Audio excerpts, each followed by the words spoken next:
तासगाव तालुक्यातील बलगवडे येथील 4 वर्षीय शिवांश नितीन पाटील या बालकाचा तापाच्या आजाराने मृत्यू झाला। 2 दिवस खासगी रुग्णालयात उपचार घेत असताना मध्यरात्री अचानक उलटी झाली म्हणून बालकास सांगली येथे उपचारासाठी रवाना करण्यात येत होते। यावेळी वाटेतच बालकाचा मृत्यू झाला।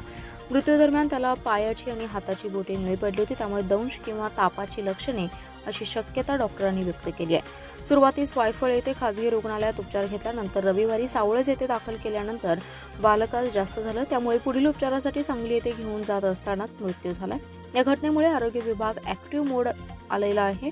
गावात 4 टीम लावून घर टू घर लोकांची आरोग्य तपासणी सुरू आहे। गावात मोठ्या प्रमाणात साथीच्या आजाराचे रुग्ण आहेत। गावात अस्वच्छता मोठ्या प्रमाणात आहे। यावर ग्रामपंचायत कोणतेच काम करताना दिसून येत नाही। गावातील अस्वच्छ या साथीस कारणीभूत ठरत आहे। बालकाच्या मृत्यूच्या 2 शक्यता असण्याची कारणे आहेत। मृत्यू दरम्यान त्याच्या हाताची आणि पायाची बोटे निळी पडली होती, त्यामुळे दंश असाही असू शकतो किंवा दवाखान्यात दाखल झाला तेव्हा त्याला ताप जास्त होता, त्यामुळे मेंदूज्वर असण्याची शक्यता आहे। मी स्वतः खासगी गाडीतून ऑक्सिजन लावून सांगली येथे घेऊन जात असताना वाटेतच मृत्यू झालाय।